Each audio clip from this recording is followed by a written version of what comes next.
Time has stood still since we've been apart. Yeah. I can't stop loving you.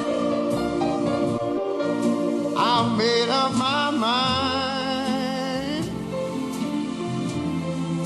to live in memories of the lonesome time. I can't stop wanting you. It's useless to say, so I'll just live my life in dreams of yesterdays. Those happy hours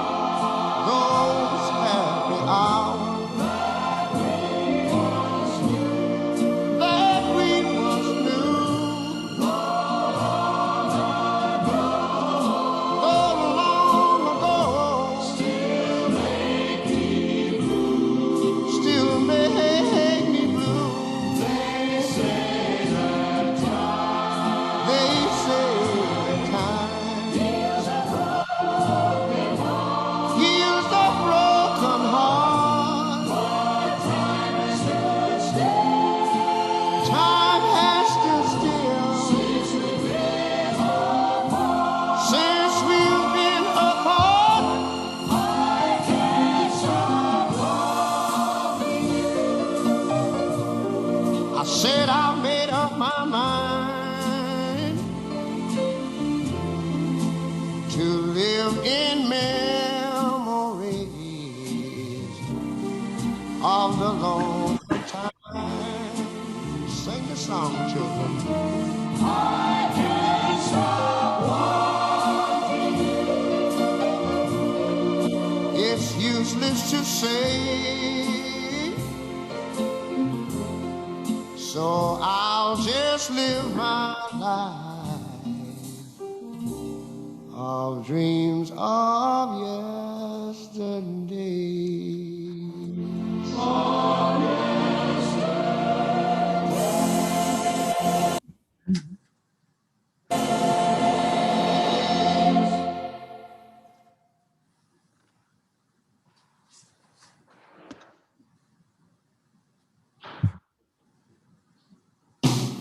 I was born.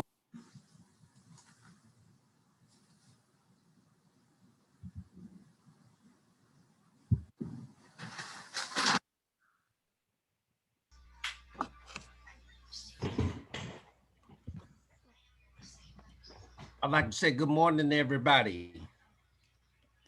Good morning. Good morning. Morning. Good morning.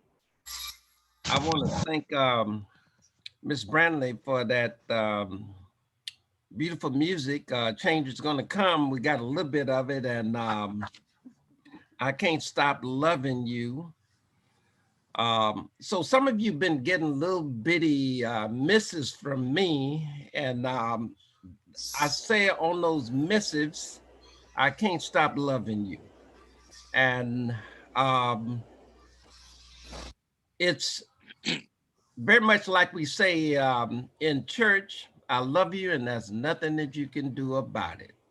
So I think that we need to, I know all of you don't need validation or affirmation, but that's my way to say that I thank you for caring about me and caring about the community and the world. So, well, we on the way. Jeremiah, let me say to you, we're going to give you a chance to explain a little bit about yourself, but you did have a previous announcement that you were coming on the line today, and I love your name. Your name is Auspicious, Jeremiah, okay? So we will get a chance for you to introduce yourself as we get started. So welcome to For a More Perfect Union, the beloved community. we usually start by having a check-in, and we normally have a one-word check-in, but I think it's okay if you want to do a phrase, maybe 2 words, 5 or 6 words. We just need to make it brief that you can check in and give us an idea about your well-being and the people you love, about their well-being. So I see Miss Arthur. I'm gonna start from left to right. Miss Arthur, I'm gonna let you check in first.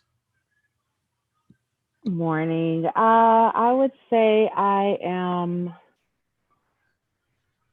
I don't know, I'm at peace. And I hope Okay. everyone is at peace too. Okay. Thank you. You're welcome. Thank you so much. And you've already reported that your brother's doing fine. Yes, he is. He's crazy, but he's fine. He's gone. He went to go take his bath, so he's all good. All right then. Okay. Dr. Butler. Uh, Hello, everyone. It's been a little bit of a challenging week for me, but you see, challenges are there to see whether we can overcome them, and we have. I want to thank those who are on the task force with me, and I'll say a little bit more about it. But because of the challenge that I had to make a change in the schedule for our meeting, and everyone was so gracious and so kind on this committee. And so I'll give the names of the committee members later on, and I'm thanking you right now in advance for being understanding. Yeah, I'd like to say that when we reached out to Dr. Butler, when she was dealing with some unsettling events at her house, we were trying to let her know that we were part of a support system, but she said to us very kindly, I got this. Yes. I got this, and we can move Yes. on. And Okay. I appreciate that very much. No, we appreciate you. David Kahn. We're good, whether that's 2 words or 3 words. Okay. How's your daddy? He has now had, yes, he has now had one of the shots. His caregiver has now had one of the shots. It's been a long year for all of us. Okay. He's doing as well as can be expected or hoped. Thank you for asking. Thank you. And Ms. Brandley. Good morning, everyone. I am doing well. It's good to see everyone and some new faces. Thank you. And Mr. Jeremiah, we're going to give you an opportunity a little bit later. We're going to try to interrogate you and find out a little bit about who you are. But before we get to the interrogation, just tell us how you're doing and your state of well-being and the state of well-being of the people that you love. Sure. Well, thank you. First off, glad to be on the call. And we're doing well. We're doing well. As the gentleman said earlier, it's been a tough year, I think, for everyone. But I will say that we're doing well here. Very grateful, actually, to be doing as well as we are, because I know that a lot of folks aren't doing as well. So we're doing fine. Thank you so much for asking. Thank you. Okay.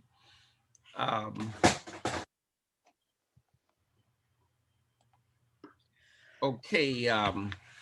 What about Miss Aguirre? Hey, good morning, everybody. Good vibes. Good vibes. Okay, very good there.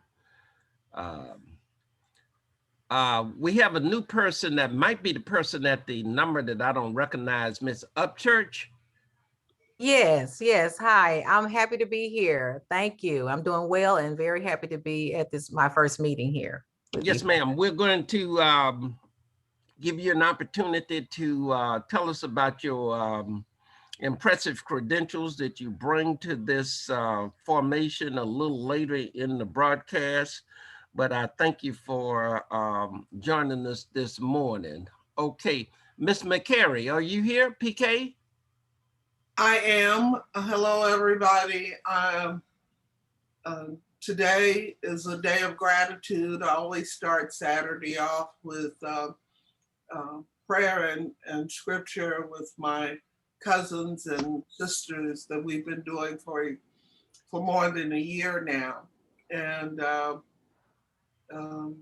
course, I consider myself part of a beloved community that spans the globe, not just, our next door neighbors, not just people who look like me, but a plethora of cultures and people. And I'm glad Omawali has invited me. This is right up my work as a generational activist, spanning the generations behind me, trying to leave the world better than I arrived in it. And PK, you look excellent. You don't look like you've been undergoing any wear and tear. Look like you found that fountain that Ponce de Leon was searching for. Not a fountain, but family, being loved, being cared about. I know I am loved, and so I return it. So maybe that's what you're seeing. Okay, all right. Yeah, we'll get a little bit more information about PK and the I think the amount of work that you've done is staggering, but we'll talk about that later. So Miss Quincy Jackson, are you here? Good morning, everyone. Yes, I'm here, and thanks for the opportunity to be on the call. My best friend Jeremiah had shared this Zoom information and said it would be a good opportunity for me to learn and get involved. So I'm just encouraged. My family is doing well. I'm doing well, and it's just an opportunity to use my God-given talent and spirit. So I have a urge and a need to do more and to learn more, and I'm just happy to be a part of the call today. Yeah, thank you so much. I'm assuming that David Johnson handed you and Jeremiah to us. No, sir. David Taylor. David Taylor, yes, sir. Yeah, but anyway, we love having you here. And I tell you what, I'm gonna have a comment after we finish. But Brother Johnson, how you doing this morning? I'm good. I'm good. Okay, very good. Okay, has in regard to our wellness check-in, we're gonna take about 30 seconds, and we're going to give a meditation or a prayer, a chant, or whatever you would like for those people and their families and loved ones who've been who've had a struggle with COVID. So let's take about 30 seconds and just honor those struggles that have taken place to fight COVID.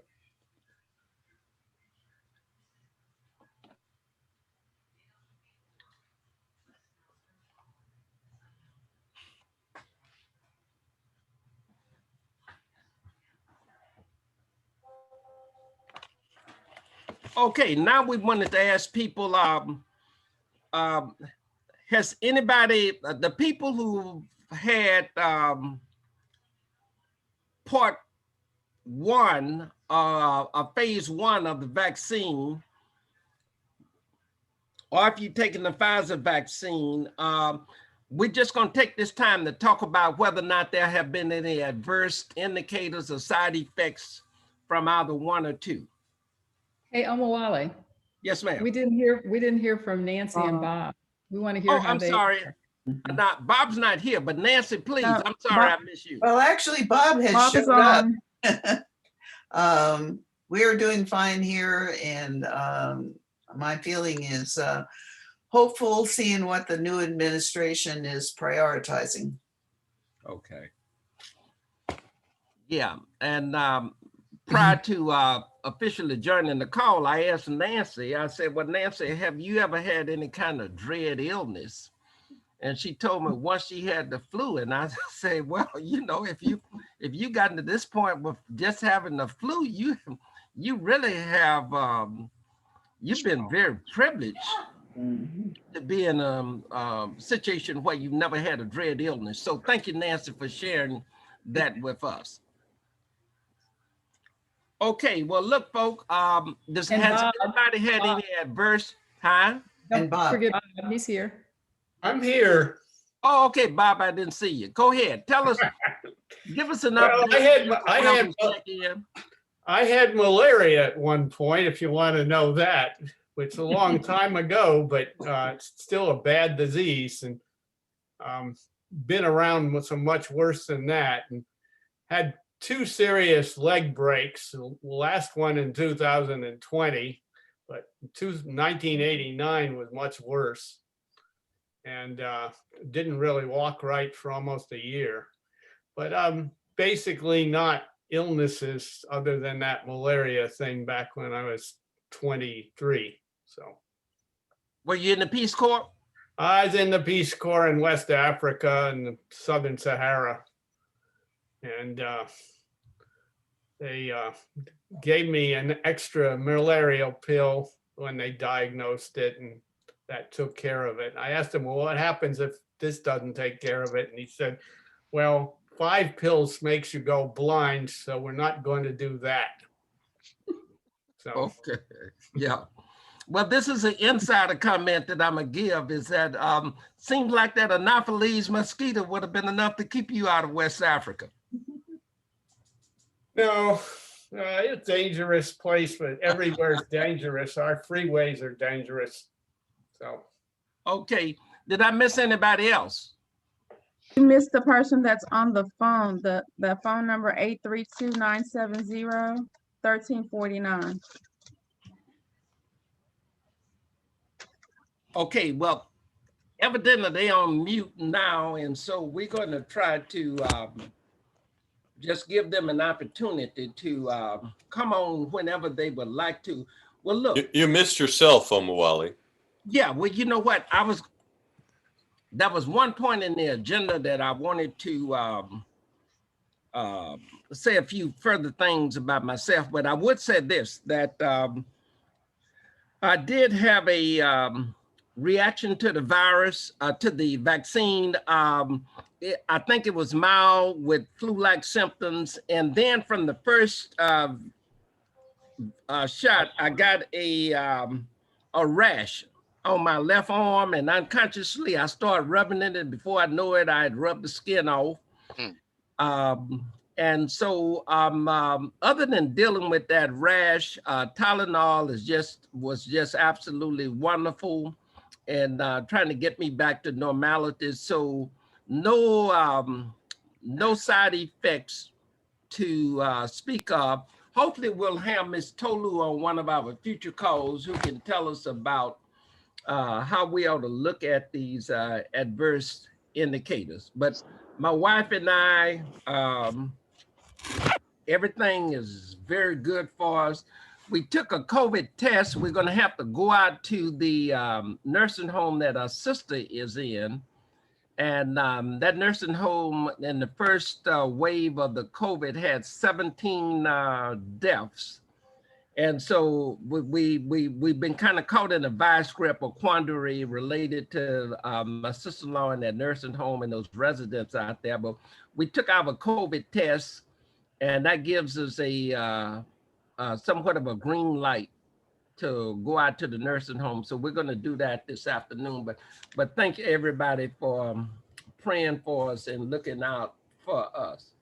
So I want to take a quick bonding moment, and not with everybody, but in the bonding moment, which we've done in the past. I'm going to ask Jeremiah. Jeremiah, what was your, up until this particular point, I would not dare ask you your age because I can tell that you're under 25. What has been your greatest accomplishment to this date, you think? My greatest accomplishment to this day, honestly, is the birth of my son. I mean, I know that's maybe not even a fair thing for me to claim, but you know, when he was born, it was just the way that I viewed the world in a lot of ways changed. And I realized that I had become apathetic to a degree. And with his birth and looking at the world as it is right now, it's made me want to do more. It's made me want to, as Quincy said earlier, take some of my talents and the things that I've used, you know, to make money in the past and all those different things here, and apply those things in a way that will benefit the world that I leave behind, as the lady said earlier as well. So I would honestly count that as the greatest achievement, so to speak, for me right now at this point. It's just, you know, being able to get up in the morning at the place where I am right now and look at him and realize I need to do more. You know, it's been an eye-opening thing for me, and something that has really changed my view of the world and how I approach the world, and that apathy, you know. So, were you able to witness the miracle of childbirth yourself? I was, yes, sir. I was right there in the room with her. I was right in the thick of it. I was I was holding one. If you want too much information, I don't know. I was holding one leg while the nurse held the other. So yes, sir. I was definitely in there, and it was again, it was an amazing experience. It really was. I thought you were going to say that you nearly fainted, or I did faint. I thought that I would, honestly. My wife was pretty surprised, honestly. I thought that I would be like out of there, but honestly, it just seemed very natural, and it seemed like the most important thing at that point was to be there for her, to make sure that she was okay. And so I honestly, Amawali, I thought that I would faint too, but I was okay. Yeah. Okay. Quincy, are you there? Yes, sir. I'm here. Do the same thing. Okay. I would say my greatest accomplishment would be starting my own business. I've been in the corporate world and still in the corporate world, and I have one of the hardest things, the bravest things, was to try to be entrepreneurial and to be a businessman, and to basically generate my own revenue streams and put myself and my family opportunity for general wealth. So I believe that was one of my biggest accomplishments. Not that the business is so successful or anything like that, but just the courage to do it and operating that, especially during the pandemic for the last 5 years. And on the corporate side, one of my biggest achievements was being a two-time winner and for my corporate job of Diversity and Inclusion President's Award, which is bestowed and given in a competition type of environment, who use diversity and inclusion and equality to form a business practice to generate revenue and to bring unity across different backgrounds and different races and religions. So those would be the two things that stand out currently. But every day that above ground is the biggest achievement, because if I'm not alive and thriving, I can't do much. So every day that I wake up is a blessing to me.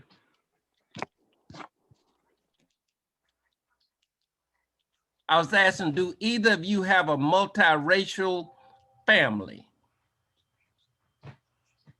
No. Quincy, did you want to go ahead?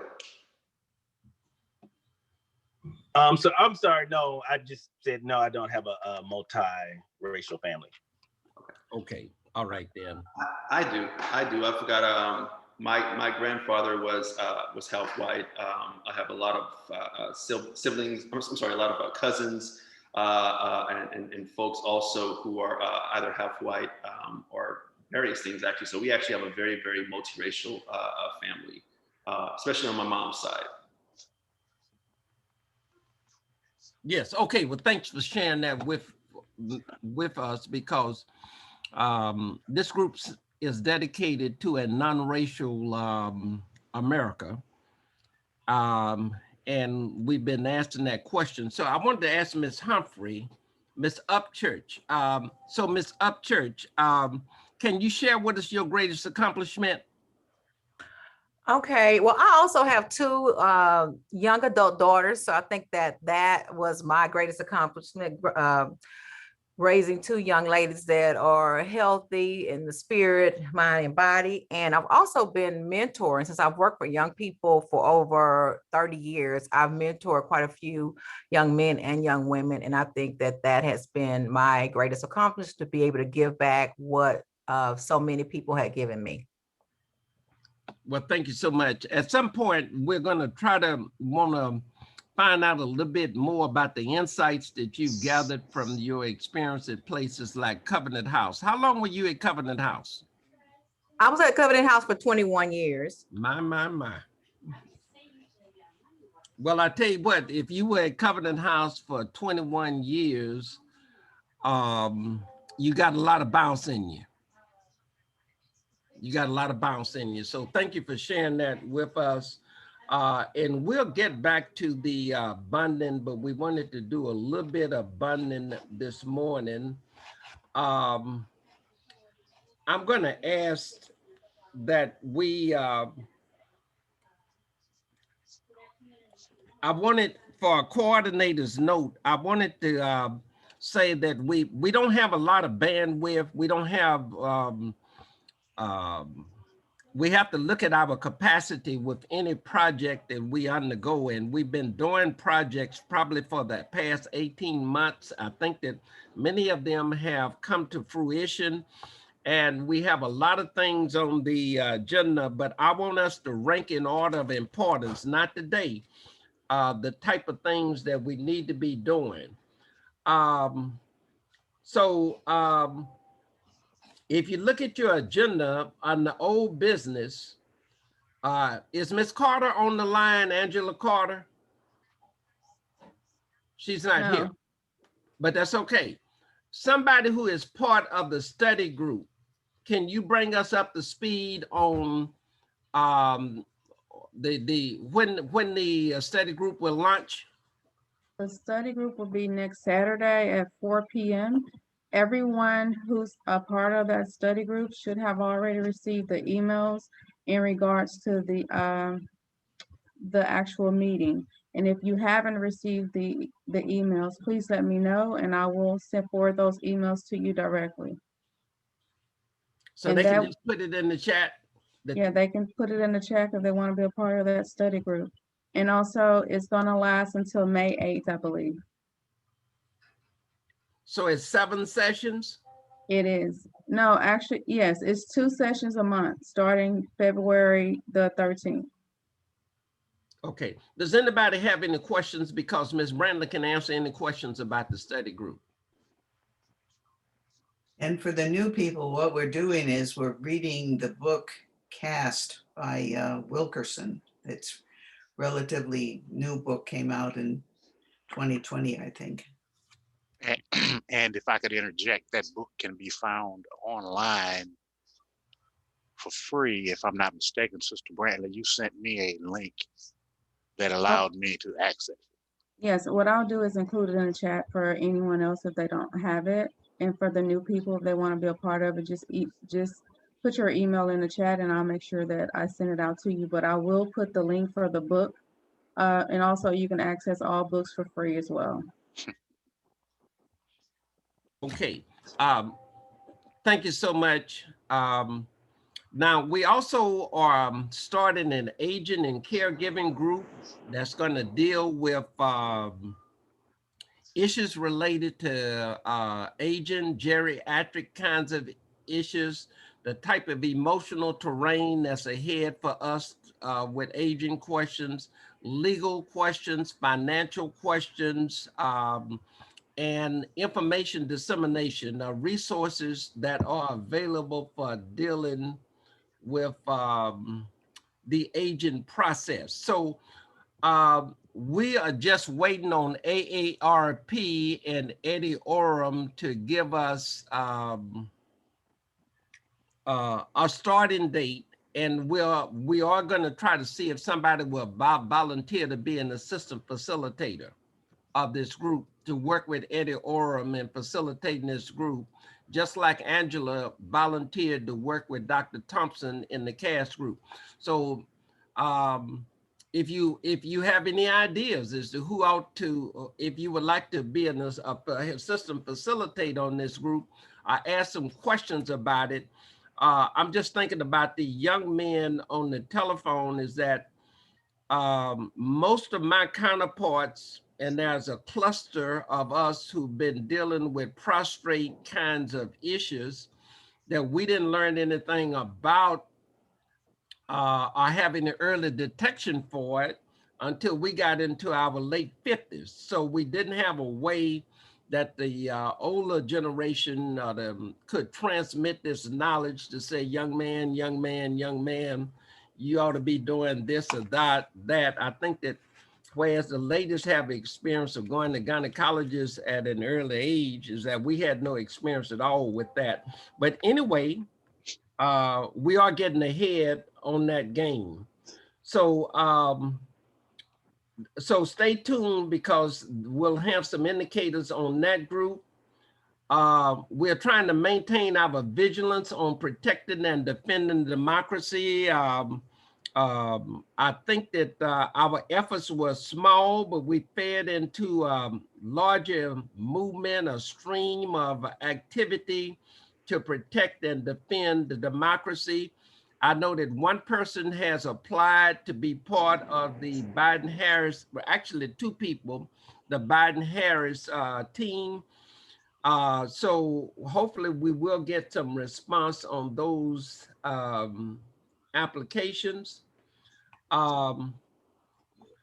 Next, what I wanted to skip to is that since we have David Johnson on the phone and we also have Dr. Butler on the phone, Dr. Butler, are you able to maybe summarize the 3 parts of your proposal for, I'm saying flipping Texas, but it's a little bit more than flipping Texas. Are you able to give us a synopsis of that?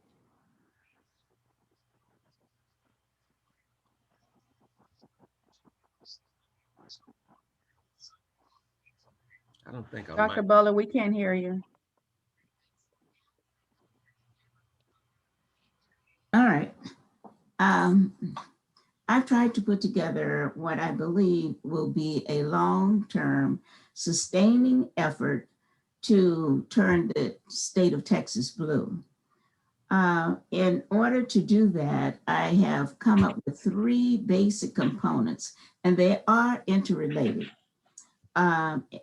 One is to develop civic education for young people, young adults, high school students, 16 and 17-year-olds. So as soon as they turn of age, they are ready to become a part of the electoral system.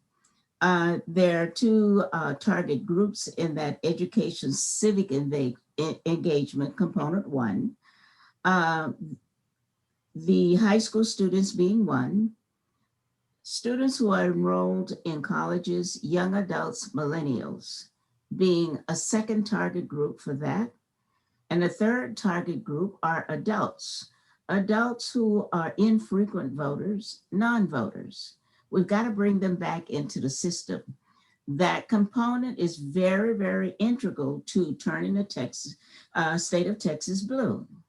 Why? Because we need to increase participation, even though this past presidential election was really history making in terms of turnout. There still is a need for greater turnout. There's one good thing about what happened in the last turnout. We in the state of Texas increased the number of electors. We had 38, and that was increased to by 3. So that's a good thing. That is a very good thing. And we have to hold on to that and build on that. The second component is actual participating in the electoral process itself.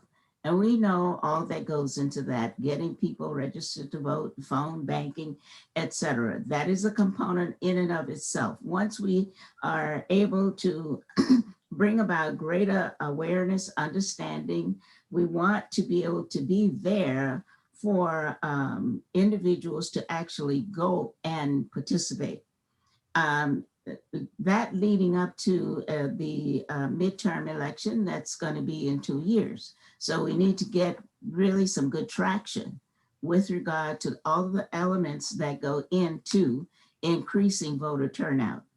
And the third component is what we're calling turning Texas blue. Now, the first two are very integral to the third one. The third component, I'm really hoping to build upon what others have done. That is to say, if we are in a position to be able to benefit from the experiences of people like Stacey Abrams, Latasha Brown, Reverend Dr. Barber, and others of that stature, to learn. We don't need to reinvent the wheel, to learn what others have done. Now, I have a wonderful team of folk, and I'm listening to others of you on this call. I really hope there will be some interest on the part of others who have not yet joined the team. But right now, we have Cassie, Angela Carter, Nancy Edwards, David Johnson, David Kahn, and Claire Jeanette. I'm encouraging others because it's got to be building partnerships. We hope to be able to build partnerships with other related organizations. And going back to the youth and the first component, after we've done a fair amount of educating, bringing about awareness with them, we want to be able to connect them with civic leaders, political leaders, to have an internship. That's part of the idea, so that they come away not only with knowledge, but they come away with experience and inspiration. If all goes well, I'll be looking for possible scholarship money for those students who do very well and may be interested in going further in this subject area. That's part of the vision, and we just have to work hard to see if we can bring that part of the vision to reality. I'm really saying that the vision is there for the three components, and for us to be able to turn the state of Texas blue, we have to build and reach other partners to come along with us. So we're looking to have our first meeting next week. If there are any of you on the call who would like to join this effort, please let me know, and so that you can get the information to be a part of the call. Any questions? I have a question, if I may, Dr. Butler. Yes. How do we reach out and let you know? Loud, please. I'm sorry? Go ahead. Oh, sorry. Yes, ma'am. I'm very interested. Specifically, you talked about the component that that is composed of reaching out to some of the youth, right? We're talking about 16-year-old, 17-year-old young men and women. So I am very interested to understand more about that that outreach and how, you know, if there's a plan around the messaging, if there's a plan around some of these things as well. So I would love to be on the call, even if it's just to listen in and sort of see where we are there, or see if there's any talk about that. So please let me know. Great, thank you. I see it. I see your email there. So I'll definitely reach out. I'm very interested. Well, Jeremiah, I'm so happy to hear that. You may not know it. I wrote your name down already. Great. Your name is already written down here. Okay. But let me back up just for a second. I came to this organization on the invitation from Omawali, and I thank you so much for the invitation, Omawali. But I came to this group having formed a nonprofit organization last year in preparation for the November 3rd election, and we call it Project Voter Turnout. And then as a part of it's a very new organization, just months old, and we're still forming and shaping what our ultimate mission is going to be. But as a part of Project Voter Turnout, we do have a youth young adult division, and we're doing everything we can to target that group because it's a very important group. And so if there are others, Jeremiah, others that who really could be inspired, can be an inspiration and committed to the work of this, I would be so happy to have them come. And Jeremiah, thank you for stepping up. We'll get in touch offline. That sounds great. Thank you so much. I'll reach out also, Dr. Butler, I'll reach out to your email. I'm also interested. All right, Kimberly, thank you. Anybody else? Well, so Dr. Butler, I did not miss the first meeting then. Huh? I did not miss the first meeting. Is that correct? No, you didn't. I had to cancel the first meeting because of a situation that happened with me. And so we were scheduling for next week, either Tuesday at 11 o'clock or Thursday at 2 o'clock. Okay. Right now, the responses I have seem to lean more toward Thursday at 2 o'clock. That's good for me. Put that on your calendar. I will. We have a way of getting your information. I need to go there. How do we get your information? Or how do you get mine? Oh, I had the email. I just didn't know whether I had missed a meeting or not until I read the complete email. So yes. We're good. I have your information and you have mine. All right. We need talent. We need the energy of many, because the way this vision is going, it cannot just be a handful of people. And so if there are others that you think would really be an asset, I very much welcome having them join us. And this is the appropriate time. And Dr. Butler, I plan on joining as well. I will send a follow-up email. Listen, I got your name down already. Oh, wonderful. This is great. So Jeremiah, Quincy, Kimberly. Is there anyone else whose name I didn't have before? All right. Omawali, thank you so much for giving me this opportunity. Unless there are other questions. Okay, thank you so much. Thank you so much, Dr. Butler. I think that it's evident that there's been considerable thought into the proposal that you put before us. So now that we have this team that joins your existing team, or that wraps around the team that you already have, we'll be waiting for you to give us a signal on some action points to take us forward.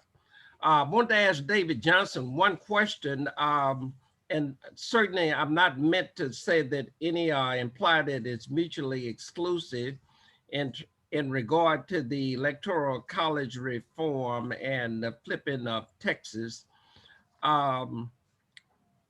Johnson, is there the urgency to do Electoral College reform if Texas flips? I think it's still very, very relevant. As a matter of fact, one of the things that is the kind of the bedrock of the Electoral College process is redistricting. And I'll forward you an email that I got from Senator Boris Miles about the ability to participate either as a witness or just to sit in on the legislative conversation regarding redistricting, which is coming up on the 16th, if I'm not mistaken. But I'll forward you that information. I think it's very relevant, especially based on what we saw in this last election. The process is terribly skewed, and in all honesty, the Electoral College is outdated. It is it's a leaning post for discriminatory practices. Mm-hmm. Let me just say it like that. And so, it needs to be done away with. Um, the people speak when they vote their choices, and there should be no ability to override the choice of the people as they vote. And this electoral college process has been a thorn in the sides of democracy from the beginning. And so I think we'll have an opportunity to discuss it at length when you give me the opportunity to present that, give that presentation. But yeah, we need to get involved in it. Anybody who is old enough to remember what happened in 2000 and 2004, we don't need to go through that again. And the kind of thing that was fomented by the last office holder that has precipitated the actions that we've seen in the last month or so. That kind of mentality needs to be weeded out, and that's the kind of thing that comes from a believing you have a foothold in the power structure of America, and that you can change it just by saying things are not true. And so we need to get rid of it. So, what else do you need me to say, Homer Wiley? Well, we're going to give you an opportunity to give a fuller presentation, and I'm putting the name of somebody in the chat who is working with the former Attorney General. Deborah Jones is her name. She's working on this national effort. Texas is one of 4 or 5 states that they have targeted to interrupt this process of discriminatory gerrymandering. And so you'll be in contact with, I'm putting you in touch with Deborah Jones, who's working on a national effort to work on Texas. Okay, and I would implore you to, when I send you this email relative to the Texas legislature and their discussions in regard to redistricting, I wish you would pass it along, because I think it would behoove everybody who's interested to at least know what's going on. Because I mean, in the last redistricting effort in 10 years ago, redistricting comes up every 10 years. So 10 years ago, and the lawsuits continued well into the 2010s. A Republican lawyer, the last redistricting trial that just got Texas sold up with oversights and overseers and everything like that, he admitted that the redistricting process was being done to dilute the minority vote. It's as simple as that in my mind. Yeah. So I mean, if we're going to stop them from doing it, we got to hear what they're saying, so that we can counter what they're saying and what they're doing. And the way to do that is to be informed. So, yeah. Thanks a lot. Okay, well, no, thank you. Does anybody have any questions related to anything that Reverend David Johnson said? I just wanted to comment, David, that the Electoral College is one of the topics in the components that I just presented, and we put it in a form of a question. Is the Electoral College obsolete? Obsolete, totally. And then we want to have that as a part of the information sharing, learning. And so I see a way to interface with what you're talking about and what we're proposing to do with those components. So let's think about that. Right. Absolutely. Absolutely, Ms. Butler, Dr. Butler. There's another element that I'd like to bring into the discussion on the 20th on our next call. There's a young man in Washington, D.C. by the name of Nate Fleming. Nate was the shadow representative of D.C. to the United States Congress a few years back. Muriel Bowser of Washington, D.C. has called on the mayor, has called on the Biden-Harris team to approve the amendment, to pass the amendment to admit Washington, D.C. as the 51st state within the first 100 days. Now, that's close. It's not a game changer, but at least it pushes some of the momentum in the direction of the progressive forces. So on February the 20th, Nate Fleming will be on to give a very cogent call for DC to become the 51st state in this legislative session and explain about the forces that are lifting up the push for DC to become the 51st state. Does anybody have questions or comments? He'll be on with us. Yes, sir. Yeah, well, he'll be on live, and so he's actually works for DC government, and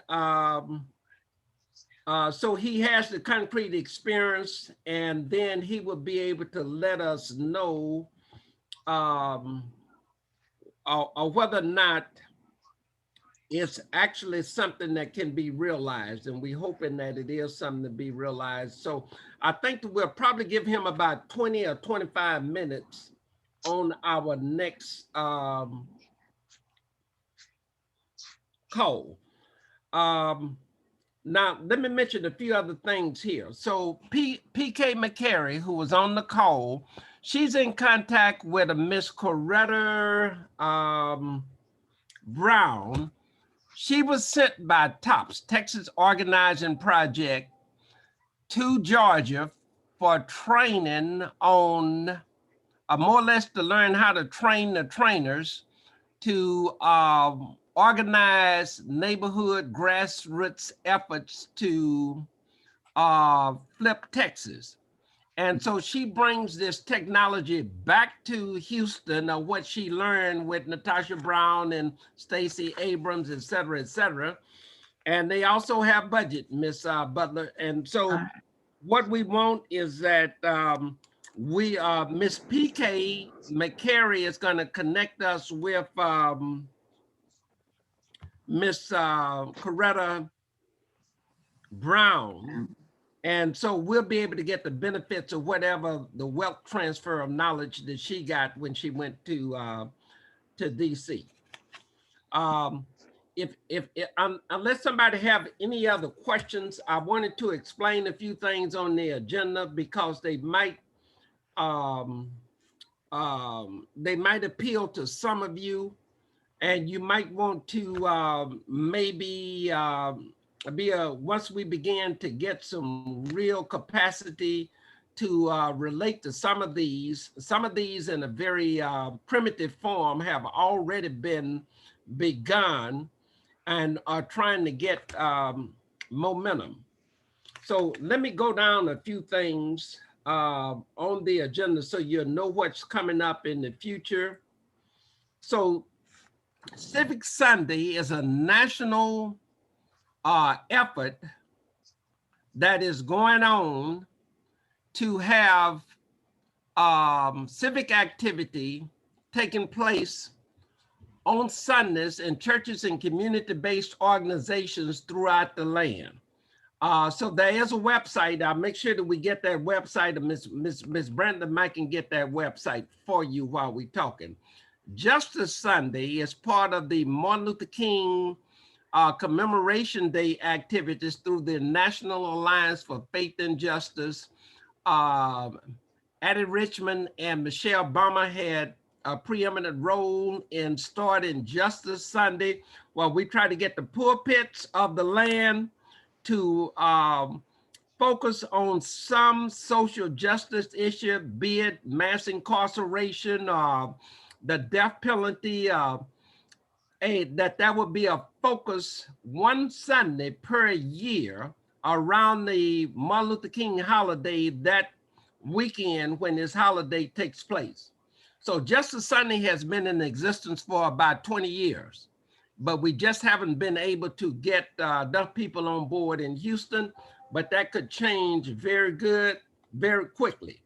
On voter suppression through our elected representatives in Austin, we'll be getting some information on how they will oppose efforts in the Texas legislature to deal with voter suppression in Texas. It seems like that some of our key officials, including the Attorney General and always the governor, that they've gone lunatic.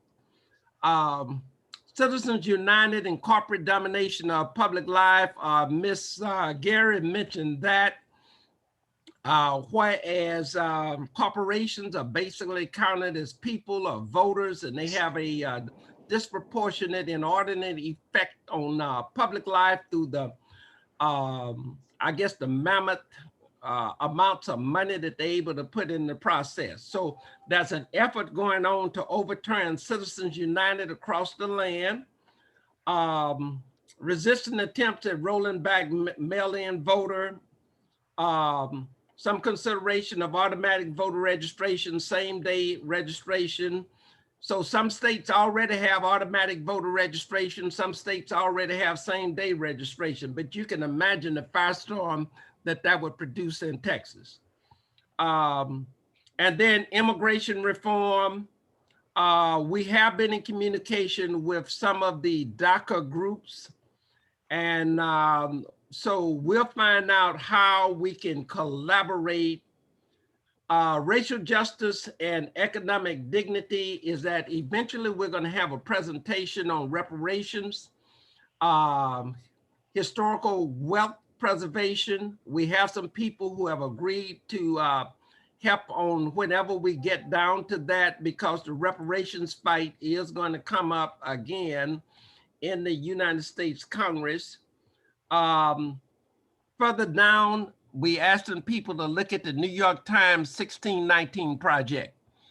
So you'll see that further down. And also I should indicate that this effort with this campaign and the bill to make the $20 bill to put Harriet Tubman on United States Congress is up and rolling again. United States currency is up and rolling again. So we're hoping that we can get a push here on that. That is a juvenile diversion project that is operating through my brother's keeper to divert young people from the adult criminal justice system. Those who are in some phase of adjudication, if they complete the program, their charges are dismissed. So that effort has been undergoing for about 18 months. And of course, there are a lot of expunction and non-disclosure efforts that are going on. We just got to get the information out to the community. Now, what I've also included, if you look down here, in a primitive way, so that we can have a more or less an even rate of awareness or development consciousness, is that we have a list of books for our education and edification that we think that it would be profitable for us to have in our libraries to read when we can. And so this list of books is just recommended.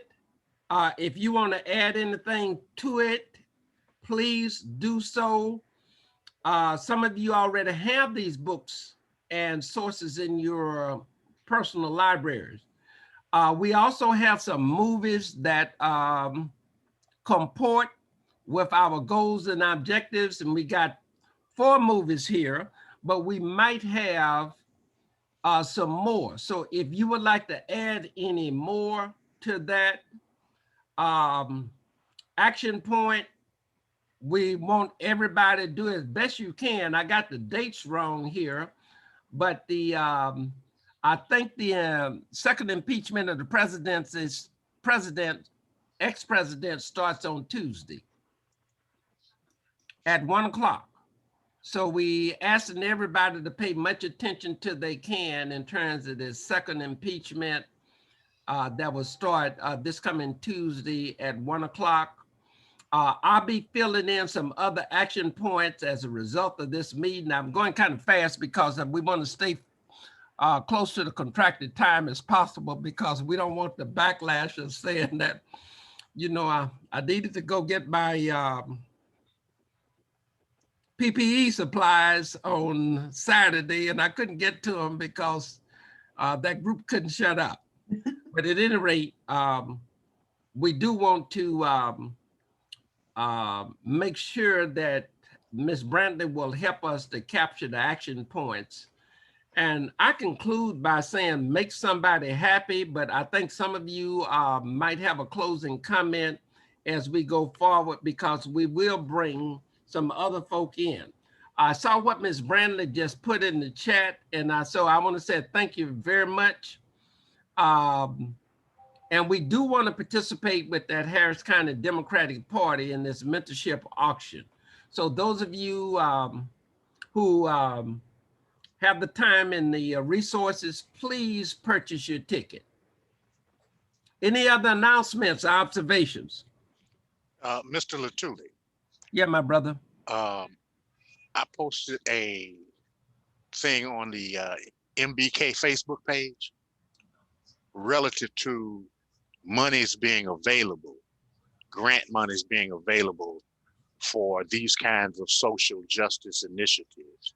So you might want to take a look at the Facebook page, MBK Facebook page, and read that information. So, I mean, you know, that may be an opportunity to subsidize these activities. Yeah, thank you so much, because I did see your post about $1 million has become available right away. Yeah. And yeah, and I would like to say that the last series of challenge grants, Change Happens, did get a $500,000 challenge grant, which was primarily for mentoring. So yes, we want to get the word out about that. And Johnson, I thank you so much for that information. We've also contacted a group of ladies last week who are interested in feminine education, because there's an equivalent amount available through the Office of Juvenile Justice and Delinquency for girls and girl programs. And so they are looking at trying to find out if Houston can get involved in those girl programs. I have a question and a comment. Going back to the 2 Sundays that you mentioned, Omoali, Civic Sunday and Justice Sunday, do you have dates on those? Well, I tell you what, the date is generally the Sunday before Martin Luther King's holiday for the Justice Sunday every year. So, you know, if the holiday is on the 21st, the Justice Sunday would be on the 20th. It's the day before the Martin Luther King official holiday celebration. That's Justice Sunday. Yes, ma'am. That's the National Alliance of Faith and Justice. And so I'm gonna try to see if Ms. Brantley maybe can put that in the chat, National Alliance of Faith, find a website. And once you get to the website, you can go to Justice Sunday. And Civic Sunday, when is that? Now, we're gonna have to put that in the website too, because that's a national organization. Okay. Organization that sponsors Civic Sunday. But hopefully we can put that in the website as we go forward. That link has been posted on the website, I mean, in the chat already. It's civicsundays.us. When is it? It's in the chat, Dr. Bowler. What I'll do, I can email it to you as well. Email it to everybody, Ms. Bradley. I will. Thank you.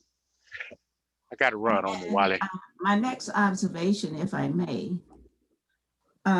some of the topics that you have listed, for example, voter suppression and some of the other topics that are there, is there a way that we can kind of integrate the long listing? Because some of the topics are topics that are within the components that I outlined. I'm just wondering, should we take a minute to look at the interface of the same topics being listed in both areas. That's just a thought that I have. Yeah, very definitely, Dr. Butler. So this is more or less a shotgun approach. Your approach is more targeted. And so we will try to see if we can fuse some of these topics in with what you have. Okay, and maybe we can talk about it. Sure, thank you. Okay, some of our folk are dealing with a few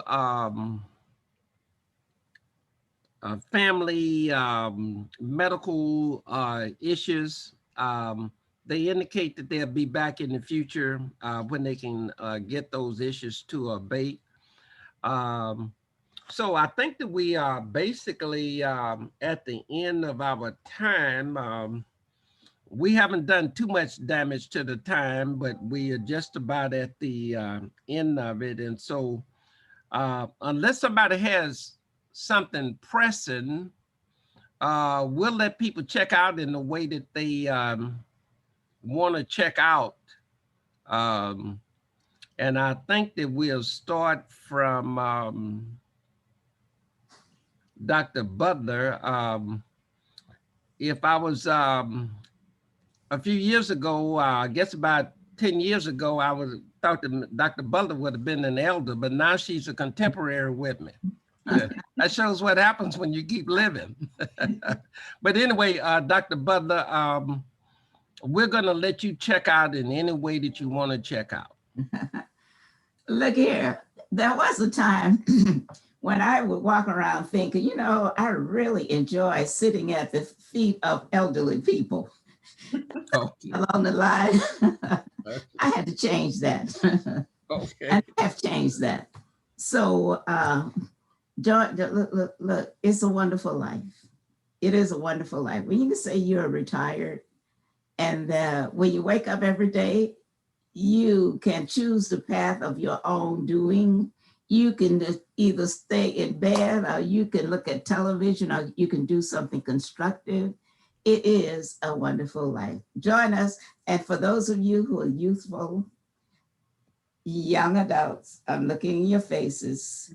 Just look forward to the time when you can say you're retired. Thank you, Doc. We're just gonna let people go. I'm not gonna call on people. You can just go as you feel, check out with us. So who's next? Hello, it's Quincy. Thanks for the opportunity for the call, and it won't be the last time that you guys hear from me. And I hope everybody has a good, safe Super Bowl weekend. All right. Glad I had a chance to get together with you all today, and looking forward to the future. Thank you, Nancy. Same here. Very happy to be on the call. Happy to be invited, and again, just looking forward to learning more from you all. And that's pretty much it.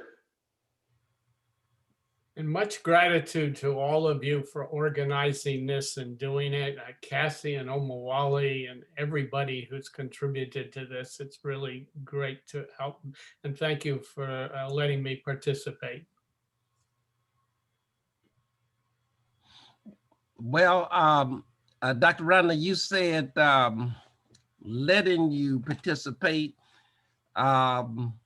It's almost like that you have a pre-admission. You know, you've already been pre-admitted before we started, but just because of the work that you put in. So you in from the very beginning. Okay, who's next? I like to go. I love that our group is flourishing and expanding, so that's a good thing. On a side note, Dr. Butler, if you could add me to that group, I just won't be able to join all the meetings due to my current work situation, but I do look forward to coming in on it. But other than that, I'm glad that our group is growing, and I just look forward to the future. And Carissa, I'm delighted to add your name. Thank you. And I can just agree when you're not able to make meetings, we can. Thank you. Welcome. I'm also thankful for being here today. I think I'm going to be reaching out to some of you already on the side, and I just look forward to our next meeting and the work you're doing. It seems I want to learn more about it and get more involved.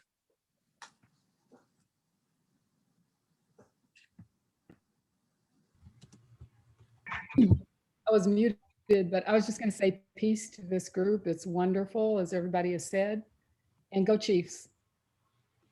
Okay, all right then, okay. I don't want to unpack that Go Chiefs, but at any rate, Cheryl has a book out on how to prevent heart disease, and it's a wonderful read, and so I'm somewhat a publicist. I want to promote her book. Okay, next.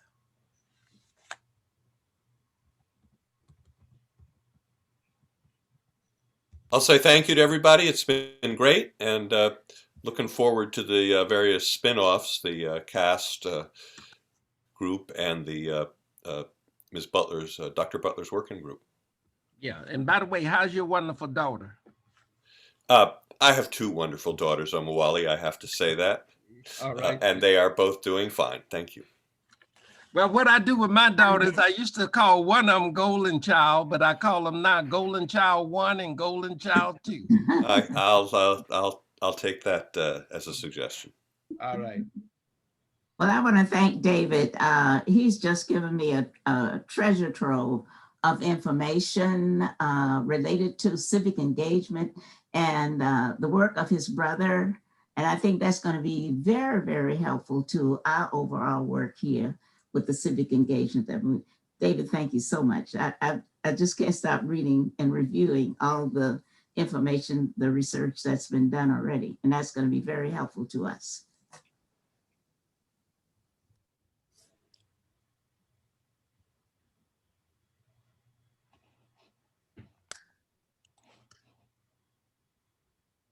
Okay, is anybody next? We just about through. Nancy, you want to go?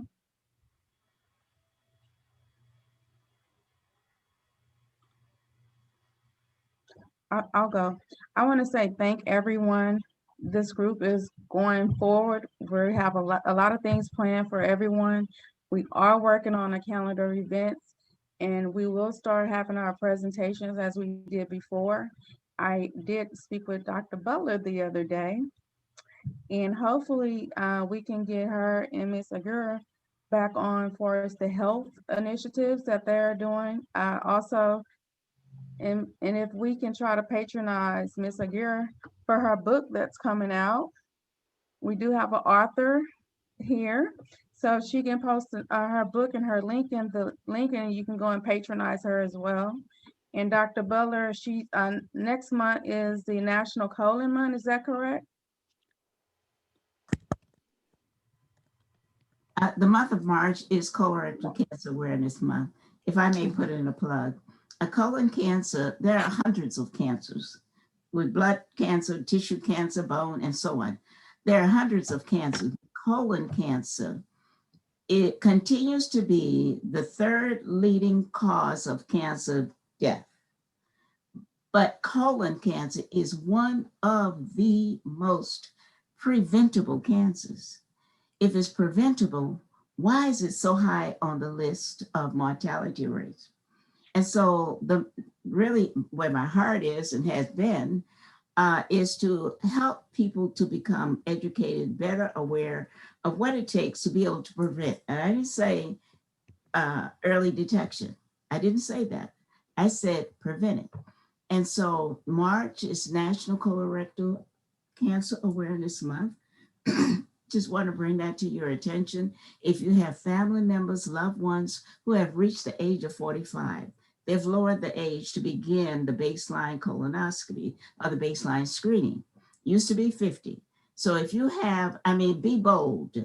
I would walk in a line in a post office. If I see somebody who look like they're 40, 50 years old and it's March, I'll just say, sir, have you had anyway, I'm having fun. Speak to your family, speak to your loved ones, be sure, because it doesn't have to happen that one would lose your life for a preventable cancer. Thank you for allowing me to say that. And if anybody wants to join an effort to, you know, talk about or put on program or put on awareness, you know, in some way, in some fashion, let's get together and let's do it. You unmute, Mr. Amawali. Mr. Amawali, we can't hear you. Tell them again. Yeah, so once our caregiver group gets started, we'll be able to deal with dread illnesses like colon cancer. So that would be something that we would consider including. So I just want to say to everybody, make somebody happy. And I pray that all of you will have a wonderful weekend, and we'll be back together on the 20th.